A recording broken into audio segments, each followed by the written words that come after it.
Hello and welcome to WION Live Broadcast from London. I'm Ollie Barrett and we will dive straight into the top stories.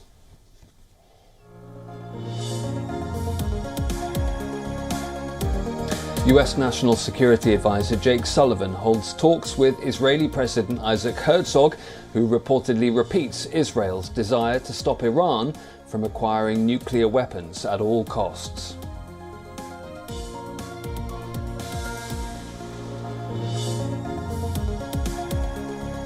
Reports suggest the United States and the United Kingdom have sent cyber warfare teams to Ukraine over concerns Russia could potentially launch a cyber attack.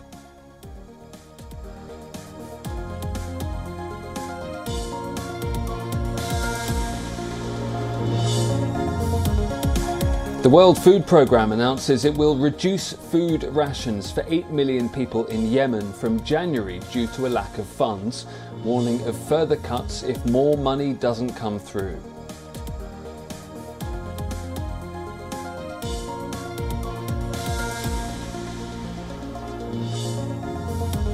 Libya's Parliamentary Electoral Committee says it will be impossible to hold the country's presidential election on Friday, urging the Speaker to start planning a new political roadmap.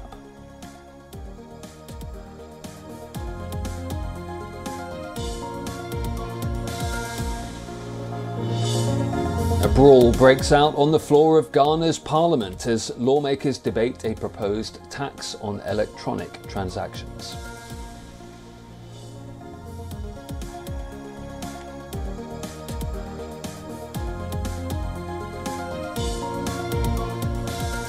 Days ahead of Christmas, England is easing self-isolation rules. 10 days self-isolation for people who test positive for COVID-19 are being reduced to 7 days if 2 negative test results come through on day 6 and day 7.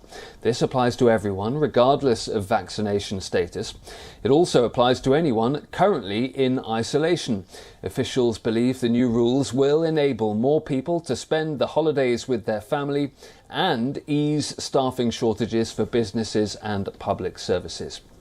Meanwhile, the European Union is mulling the possibility of tweaking the COVID-19 vaccine to increase the resilience against the latest Omicron variant. The head of the European Medicines Agency believes it's too soon to know whether an Omicron-specific vaccine is needed. The European Medicines Agency chief Emma Cook has confirmed the organisation is collecting more data on vaccine efficiency. More data is also awaited on the variant's transmissibility and the severity of the disease caused by it. It comes as a series of European governments ramp up measures to slow the spread of Omicron.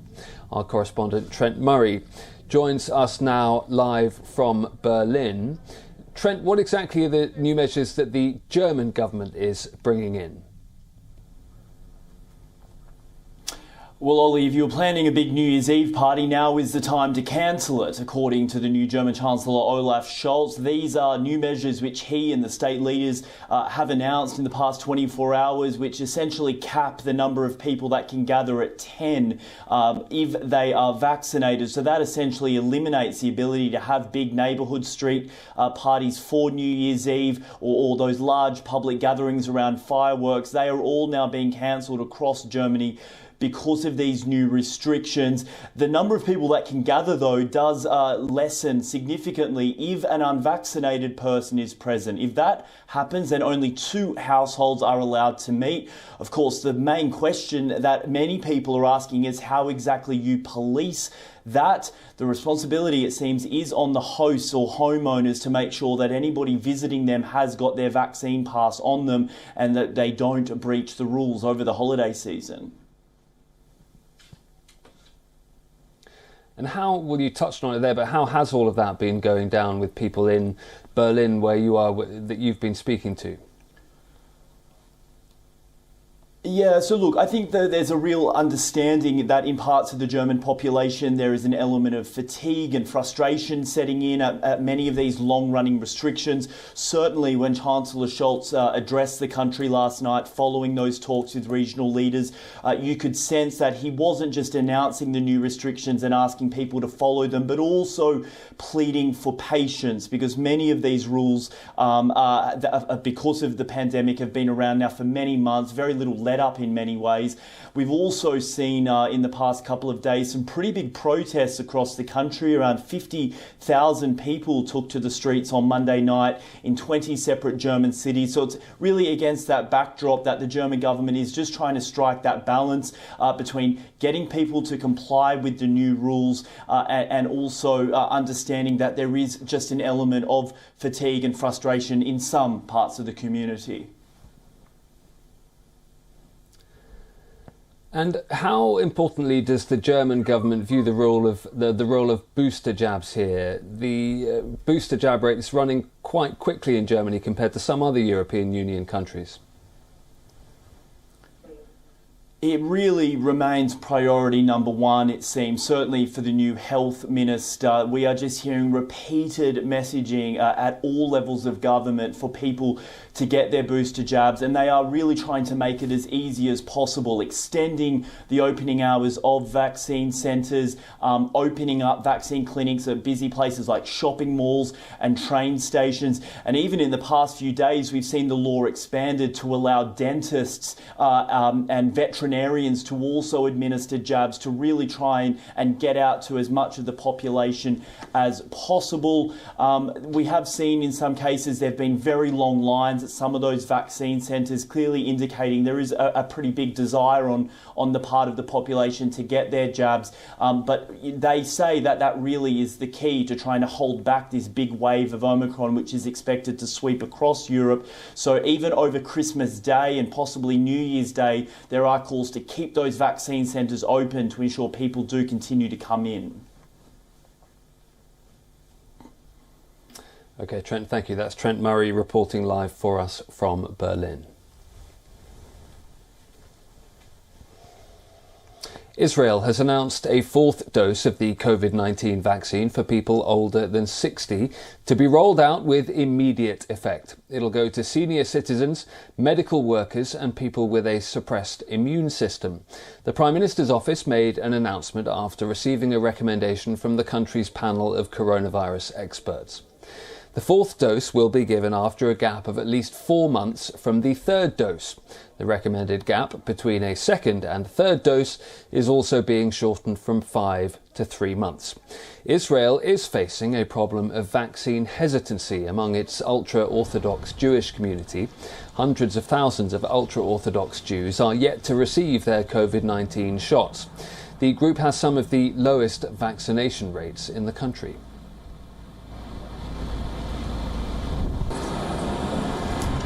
There are anti-vaxxers everywhere. The anti-vaxxers in the ultra-Orthodox community are more significant. Their activity is more significant. If in the general population the anti-vaxxers attend a protest outside the Prime Minister's office, that's where the media coverage ends. Here it is very aggressive, with direct mail, gatherings in synagogues. Israeli officials have appealed to the community's prominent rabbis to promote vaccination. The country is deploying mobile clinics and is trying to beat back a wave of misinformation about the vaccines.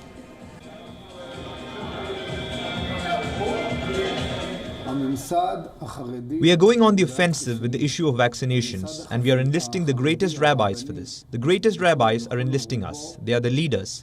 They tell us what to do. They are telling us bob people over the head and encourage them and incentivize them to get vaccinated. I have WhatsApp messages from the courts of Jewish sages saying, come on, hurry it up. So we are charging forward on the target. And we can get more details now from our correspondent Jodie Cohen, who sent us this report. WHO Chief Tedros said the world can end the pandemic in 2022, and it seems Israel is not taking any chances. It's been 5 months since Israel started giving booster vaccines to immunocompromised people, so it comes as no real surprise that the government has announced it will now be giving a 4th shot to over 60s, at-risk groups and healthcare workers. The first in the world to do so, Israel believes others will soon follow suit as it attempts to curb the Omicron 5th wave. This is Jodie Cohn for WION World is One. The US President has set out his government's response to the Omicron variant. As he did so, Joe Biden gave credit to the Trump administration for the development of the COVID-19 vaccine, and he also praised Donald Trump for getting a booster shot. I got my booster shot as soon as they were available.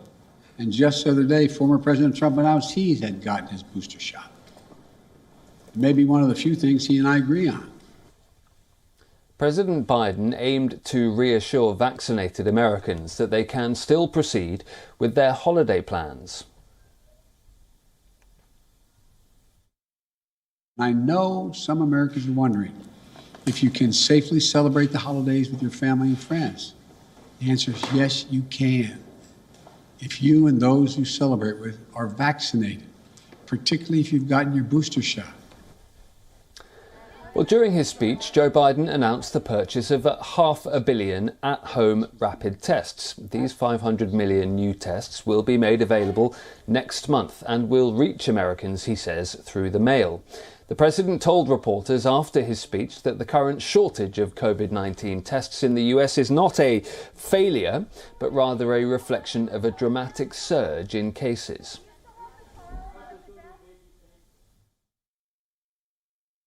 The federal government will purchase 1/2 billion, that's not million, billion with a B, additional at-home rapid tests with delivery starting in January. We'll be getting these tests to Americans for free. And we'll have websites where you can get them delivered to your home. We've arranged for it to be easier for you to find a free COVID testing site near you on Google. Just enter COVID tests near me at the Google search bar, and you can find a number of different locations nearby where you can get tested. Scientists in Germany have come up with a virus protection wall, with the promise of providing a virus-free indoor environment. Virus-free air indoors. This is what many people are wishing for these days, after facing 2 threatening corona winters in a row. German scientists may be able to make this wish come true. 2 Munich universities working together have developed a UVC light virus protection wall. It's a prototype which is capable of deactivating 99% of all viruses. We have a parallel homogeneous UVC light wall here. No virus can pass through this light wall. The problem was to parallelize the UVC light so that it goes straight down so that we don't have any scattered rays on the left or right. And in addition, we have sensors on the sides of the light wall so that no one can come into contact with the light. Another challenge was to prevent scattered rays on the floor. That's why we have the absorber material. You can see it on this paper. What we have here is an invisible protection, and what we want to achieve is what we can divide larger areas into smaller areas so that in large rooms people can be without masks again. The 2 universities in cooperation have developed a system that stops the spread of viruses of all types in closed rooms. The rooms are divided by UV light walls, and there's a safety device which switches off when someone gets closer to the wall, and people can easily walk through it. When the person reaches the other side, it switches on again. The next thing is that of course you can't see this wall. That means you will still want to move around naturally and you want to be able to walk through it. For that, there is a safety device that switches off the system when you get close to the light wall, and as soon as you go through, it is switched off. And when you come out of the other side, it immediately turns on again. The system is based on a physical principle of radiation, which are effective per se.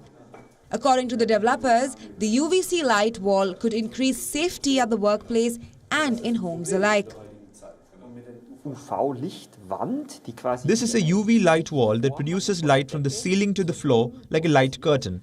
And this is almost completely impermeable to pathogenic germs at normal airspeed. Even if one coughs or sneezes with a little distance, bacteria or viruses are basically unable to pass through the wall alive. The result is that you create a barrier that you can't hear, can't see, can't smell, can't feel, but which can separate air spaces for you which would otherwise need a panel of glass. Bureau Report, WION World is One. US National Security Advisor Jake Sullivan is on a 3-day trip to Israel. It comes at a time when world powers are scrambling to salvage the Iran nuclear deal in talks in Vienna. On Twitter, Israel's President Isaac Herzog expressed appreciation for US President Joe Biden's friendship with Israel. He also expressed Israel's desire to stop Iran from acquiring nuclear weapons at all costs.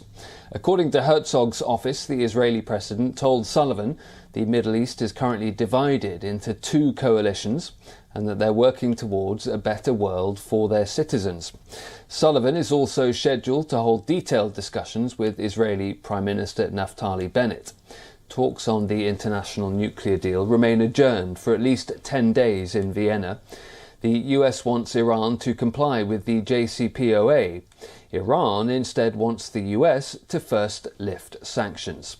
Sullivan will also meet with Palestinian President Mahmoud Abbas to discuss strengthening US relations with the Palestinians and ways to advance peace.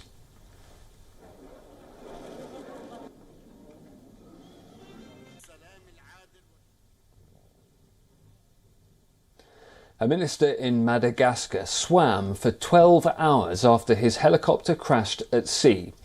The incident took place after the helicopter was flying its passengers to inspect the site of a shipwreck that took place off the northeastern coast of Madagascar. Malagasy Minister Serge Gell, who is the country's Secretary of State for Police, was part of a team that was searching the northeast coast of the country after a cargo ship that was carrying 130 passengers sank, killing at least 39 people. He is one of 2 survivors who swam 12 hours to shore. A search operation is still going on to find the other 2. Passengers who were also members of the Madagascar police force. The cause of the crash is still not known.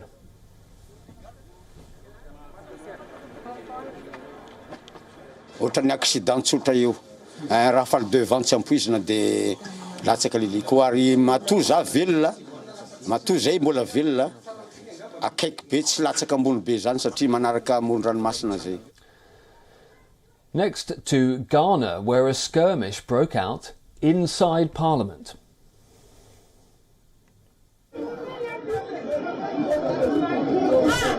This is the Parliament of Ghana, which turned into a fight club on Monday, all because of a proposed bill on increasing taxes. Parliamentarians resorted to violence. Members were shoved, pushed, hit, punches were thrown, abuses were hurled, shirts were ripped, and kicks were thrown, while others tried to stop the fighting. Violence and chaos gripped the Ghanaian parliament by midnight. The opposition members rushed towards the Deputy Speaker, Joseph Osei Owusu, who was trying to leave his seat to vote on the proposed bill. The parliament session started on Monday morning and extended till midnight. You are not entitled to an original vote. And because you are not entitled to an original vote, as the person presiding, it will be contrary to the practices, conventions of Parliament. The pandemic-hit government has introduced new taxes amid hiked prices of fuel and basic goods. The ruling party has proposed a tax on electronic money transactions.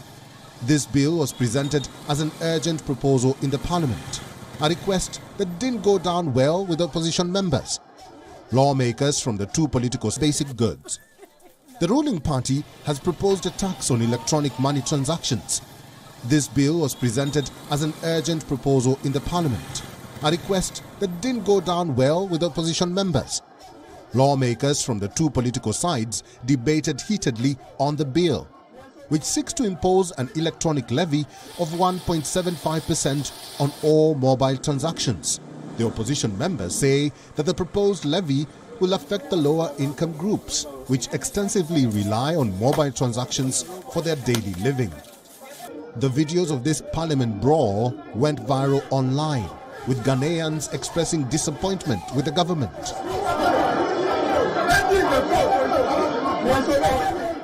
In August this year, thousands of demonstrators marched in the capital city of Accra with the slogan #FixTheCountry. A vote on whether to proceed with the proposed bill will be debated again on January 18th, 2022. Bureau Report, WION, World is One.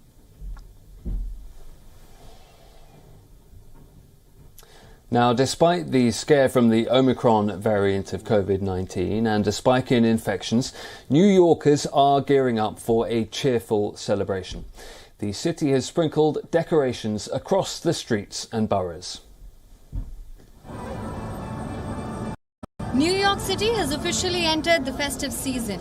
The streets lit up with decorations. Holiday ice skating is back. Art installations have popped up across blocks. Department stores in Manhattan are ablaze with creative and innovative window displays. The former First Lady, Michelle Obama, has unveiled a 10-story tall light show. I think now it's time to check out these lights. And New Yorkers are in a festive spirit. The colors of the lights run the full gamut of the rainbow. The displays represent the full Christmas offering, including nativity scenes, reindeer, tinsel, and more. For New Yorkers, the fabled Christmas house lights and decorations are just what they need. It was important for me to see the Christmas spirit, and here it's the best thing, best fashion to see it. And after all these months and years of disease, of COVID, it's a new hope to see all these lights, and it's a joy for the kids and for us, all of us, to see all this beauty. The cheer, however, comes just as New York is beginning to limit its traditional New Year celebration with the spread of the Omicron variant. While prospects for the return of a full party this year are not at all good, I kind of feel like everyone got trapped in their houses, and you kind of see this stuff on television, on TV, but you never really get to experience it. And I mean, everyone wants to kind of experience this kind of thing, and it's kind of cool to just see it after you've been trapped in your house for so long. It's just a nice memory to keep, and something that I don't think you'd ever forget.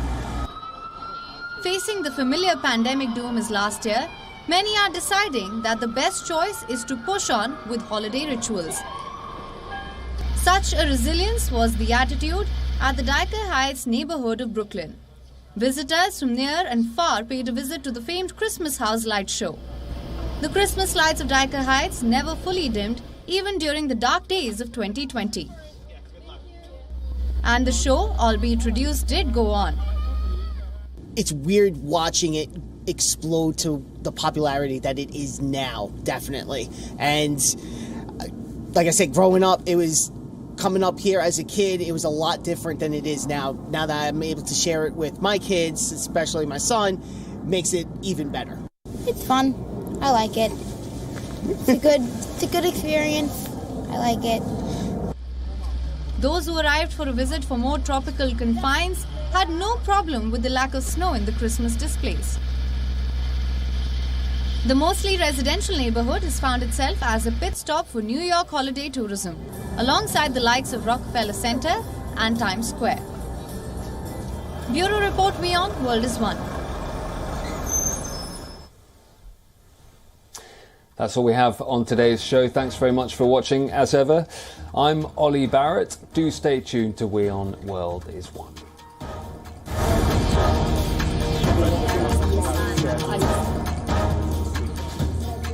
This is right, Arab.